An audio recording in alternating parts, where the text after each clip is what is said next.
जय श्री कृष्णा। राधे राधे। भक्तजनों, आज आप श्रवण करेंगे 11 माता की कथा और साथ में एकादशी मैया की कथा।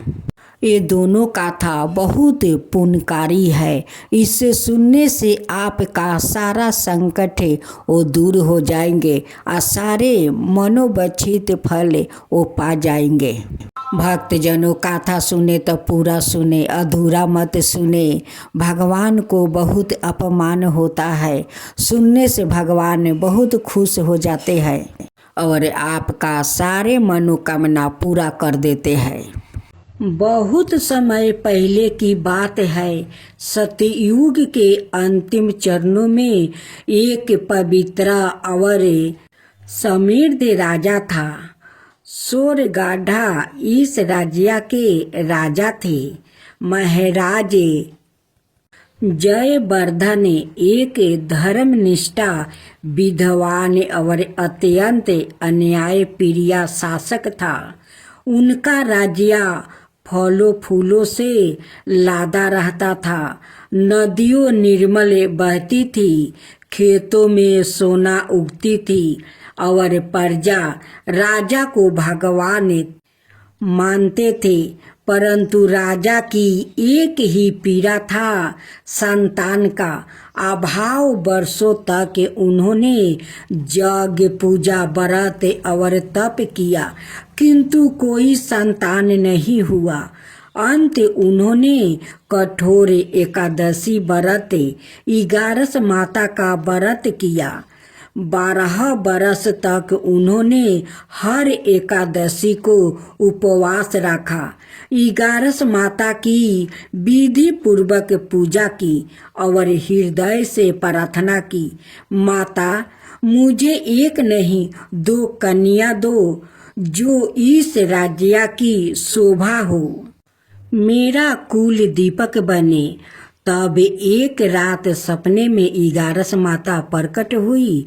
उन्होंने कहा, हे राजवर्धन, तुम्हारे व्रत तप और श्रद्धा से मैं प्रसन्न हूँ। मैं तुम्हें 2 कन्या दूंगी, परंतु स्मरण रहे वो साधारण नहीं होगी। उनके प्राण उनके शरीर में नहीं होगा, बल्कि एक पवित्र तोते में बंद होगा। ये तोता तलहाटी में शपथ गंधा बन के एक दिव्या कल्प वृक्ष पर रहता है। उसे पकड़ कर ही कन्या धरती पर जन्म लेगी। प्रात होते ही राजा ने 100 सैनिकों को भेजा और महीनों की खोज के बाद वो दिव्या हरे पंखों वाला तोता पा गया। उसके पंखों में हल्का स्वर्ण आभूषण था और आँखों में ब्रह्मा ज्ञान की चमक। जब वो तोता दरबार में महल गया, तब राजा की रानी को गर्भ धारण हुआ। ठीक 9 महीना बाद 2 पुत्रिया का जन्म हुआ।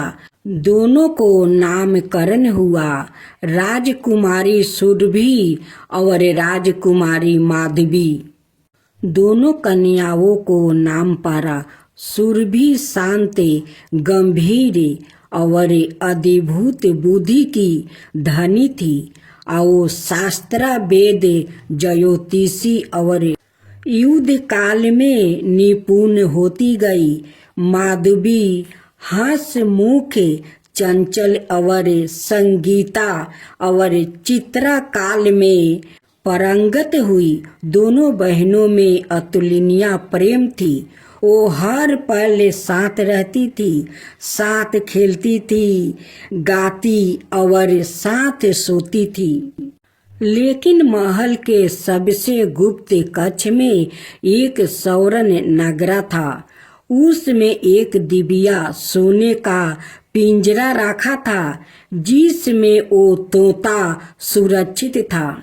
उसे दिन में 7 बार गंगा जल से स्नान कराया जाता था। उसके लिए विशेष फल तैयार होते और हर एकादशी को 11 माता की पूजा के साथ तोते की भी विशेष आरती होती। राजा ने कभी भी अपनी बेटियों को उस तोते के बारे में नहीं बताया, परंतु दोनों बहनों को जब जब रात में सपना आता, एक दिव्या नारी स्वर में कोई कहता, अपने जीवन का सार समझो, अपने प्राणों की रक्षा करो। 11 माता कर रही है, परंतु परीक्षा की घड़ी दूर नहीं है। एक दिन जब बहनों की उम्र 16 साल की हुई, राज्य में एक विदेशी राजकुमार आया। राजकुमार वीरगद्दे, वो वीर था, सुंदर था, परंतु भीतर से अभिमानी और लोभी था। जब उसने सुरभि और माधवी को देखा तो चकित रह गया। उसने सोचा, इन दोनों में से कोई एक मेरी रानी होगी और मैं पूरे स्वर्ग का स्वामी बन जाऊंगा। लेकिन सुरभि ने विवाह से इनकार कर दिया। मैं अपने राज्य का लिए जीती हुई किसी हंकारी के साथ विवाह नहीं करूंगा। उसने कहा, वीरगद्दे का अभिमान आहत हुआ है। वो बदले की भावना से भर उठा। उसने एक रात महल के सेवक को लालच दिया और उस तोते को चुरा लिया। तोते को छूटते ही राजमहल में भूकंप जैसा कंपन हुआ। दोनों बहनों को एक साथ तेज पीड़ा हुआ। वो अचेत हो गई। तभी एक दिव्या प्रकाश में 11 माता सवाए प्रकट हुई। उन्होंने राजा से कहा, प्रभु, समय आ गया है जब सत्य और श्रद्धा की परीक्षा होगी। वो तोता आप राक्षसी परावृत्ति के हाथ में है। केवल श्रद्धा, व्रत और सच्चे प्रेम से ही उसे पुण्य पाया जा सकता है। माधवी को सवाए उस मार्ग पर जाना होगा जहाँ वो अपने प्राणों के साथ बहन के भी प्राणों की रक्षा करे। माधवी ने निश्चय किया। वो 11 माता का व्रत रखते हुए अकेली पर्वत की ओर निकल पड़ी। नंगे पैर, बिना भोजन किए, केवल जल पर उसने 11 माता की गाथा का जप किया। हर द्वादशी पर उपवास रखा और हिमालय की तलहटी में सप्तगंधा वन तक पहुंची।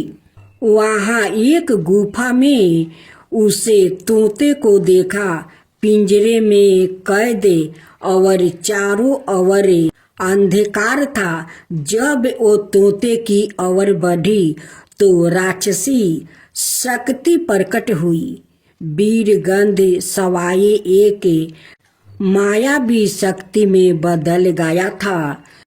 युद्ध छिड़ गया, भावनाओं, धर्म का, श्रद्धा का। माधवी ने कहा, मैं अपने प्राण दे सकती हूँ, लेकिन अपनी बहन और राज्य का रक्षा के लिए रोक नहीं सकती।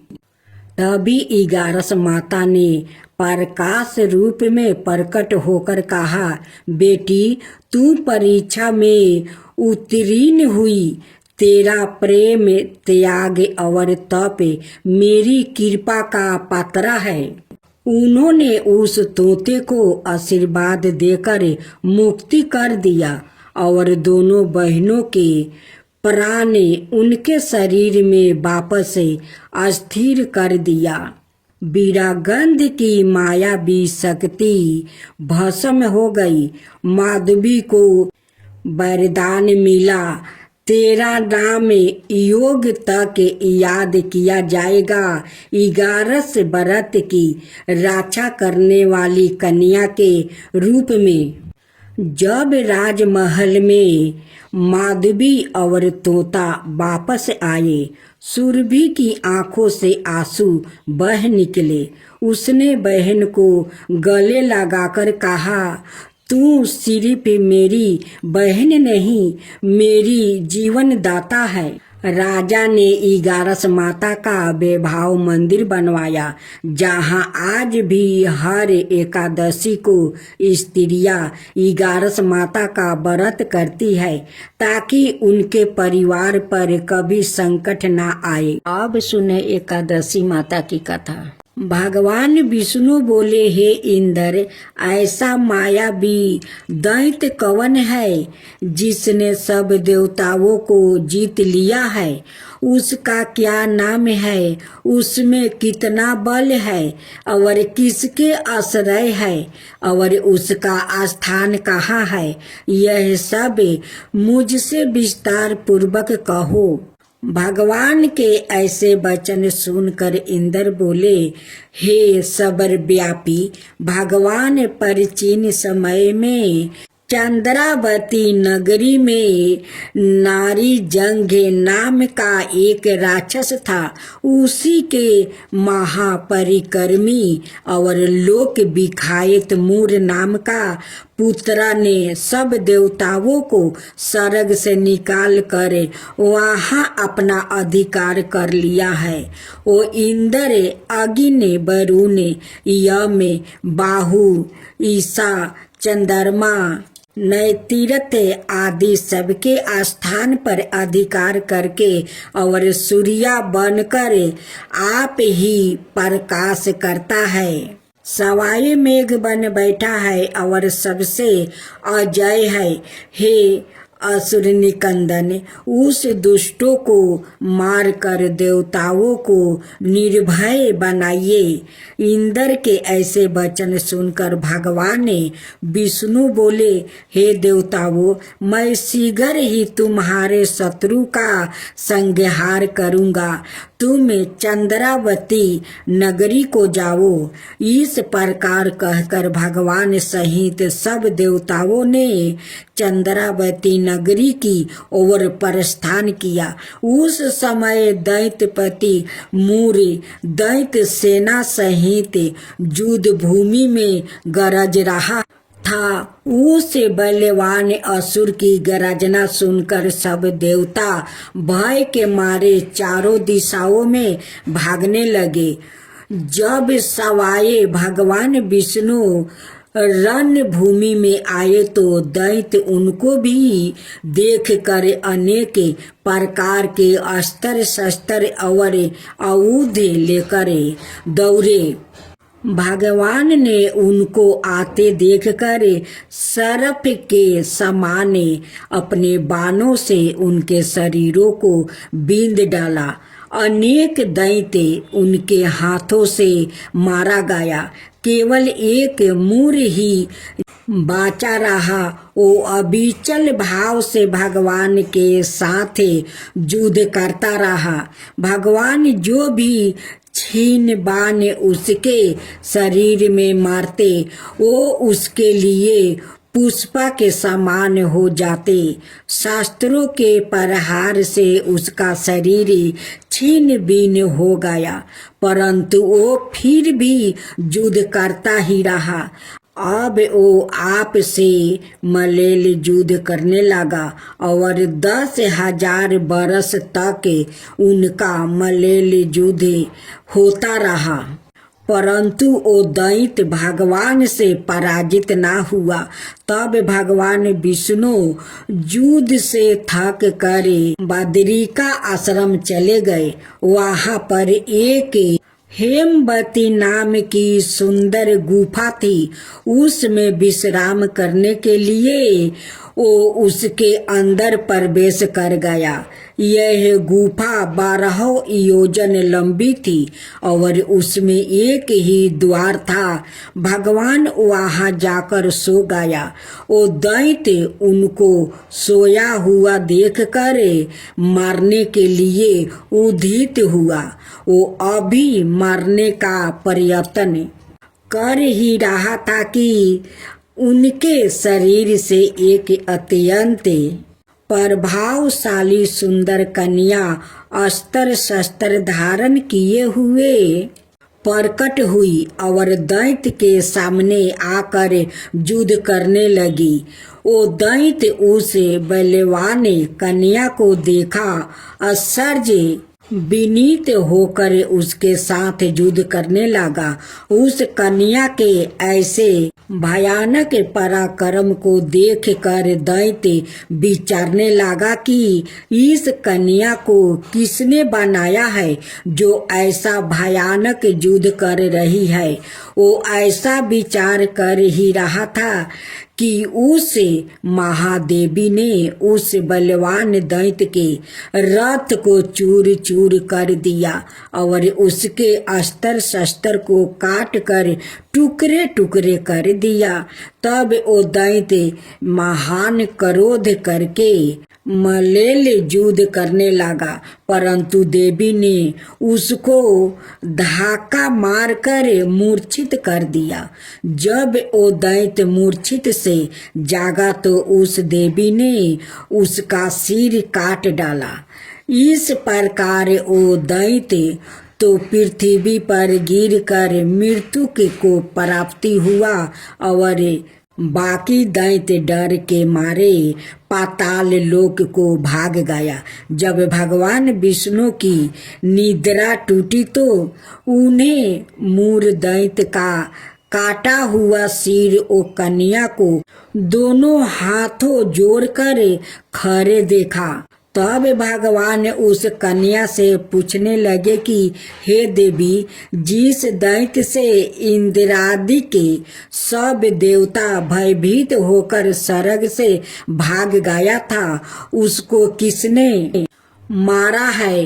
वो कन्या कहने लगी कि भगवान, जब आप निद्रा में थे तो यह दैत्य आपको मारने के लिए उद्यत हुआ। उस समय आपकी योग माया द्वारा आपके शरीर से प्रकट होकर मैंने इस दैत्य को मार गिराया है।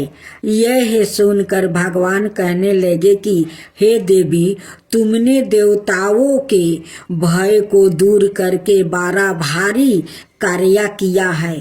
अत तुम अपनी इच्छा अनुसार वर मांगो। तब वो देवी बोली, हे भगवान, यदि आप मुझे वरदान देना ही चाहते हैं तो यह वरदान दीजिए कि जो कोई भी मेरा व्रत करे उसके सब पाप नष्ट हो जाए और अंत में मोक्ष को प्राप्ति होवे। जो इस व्रत का पुण्य है उसका आधा रात्रि को भोजन करने वाले को मिले और जो एक बार भोजन करे उसको भी आधा फल प्राप्ति हो जाए। मनुष्य भक्ति पूर्वक मेरे व्रत में एक बार भी भोजन ना करे, उसको धर्म धन और मुक्ति प्राप्ति हो। भगवान ने कहा, हे कल्याणी, ऐसा ही होगा। मेरे और तुम्हारे भक्ति एक ही होगा और वो अंत में मोक्ष को प्राप्ति करके मेरे लोक को जाएगा, क्योंकि तुम एकादशी को प्रकट हुई हो और तुम्हारा नाम एकादशी ही होगा। तुम मुझे सब तीर्थों से प्रिय हो, इस कारण तुम्हारे व्रत का फल सब तीर्थों से भी अधिक फल देने वाला होगा। ऐसा कहकर भगवान अंतर्ध्यान हो गए और प्रभु के उत्तम वचनों को सुनकर एकादशी माता प्रसन्न हुई। भगवान श्री कृष्णा कहते हैं कि युधिष्ठिर, सब तीर्थों के फल से एकादशी व्रत का फल सर्वश्रेष्ठ है। एकादशी व्रत करने वाले को मैं मोक्ष पद देता हूँ, उसके शत्रुओं का नाश और समस्त विघ्नों का नाश करता हूँ। यह मैंने तुमको एकादशी माता की सब वृत्तांत बतलाया है। एकादशी माता पापों को नष्ट करने वाली है और सिद्धियों की देने वाली है। उत्तम पुरुषों को दोनों पक्ष की एकादशियों समान ही सामना करना चाहिए, कोई भेदभाव नहीं समझना चाहिए। जो मनुष्य इस एकादशी के महात्म्य को पढ़ता अथवा सुनता है, उसको अश्वमेध यज्ञ का फल प्राप्ति होता है और वो करोड़ों वर्ष तक विष्णु लोक में वास करता है, वहाँ भी उसका पूजन होता है। जो मनुष्य एकादशी माता की महात्म्य के चौथे भाग को पढ़ता है, उसके भी अनेक पाप नष्ट हो जाते हैं। विष्णु धर्म के बराबर दूसरा कोई धर्म नहीं है और एकादशी व्रत के समान और कोई दूसरा व्रत नहीं है। एकादशी की आरती। ओम जय एकादशी माता, जय एकादशी माता।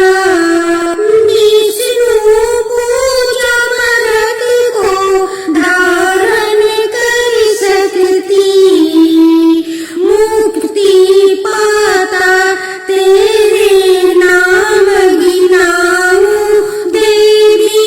भक्तन परिधान करनी, गुण गौरों की देवी। माता शास्त्रों में बरनी, मार्ग शिष्य के कृष्ण पक्ष में मुक्ति पाना होती। शुक्ल पक्ष में मोक्षदायिनी, पापों को धरती।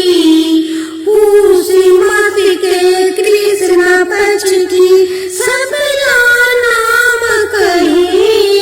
शुक्ल पक्ष में होए पुत्रारा, आनंद अधिक रहे। नाम सटतीला माघी मास में कृष्ण पक्ष आवे। शुक्ल पक्ष में जाया कहावे, विजया साना पावे। विजया फागुन कृष्ण पक्ष में, शुक्ला अमलखी पाप मोचनी। कृष्ण पक्ष चैत्र मास बल की। चैत्र शुक्ल में नामिका में दाधन देने वाली। नाम बरथुनी कृष्ण पक्ष में, बैसाखी माहुली। शुक्ल पक्ष में हुई मोहिनी, आप राज कृष्ण पक्षी।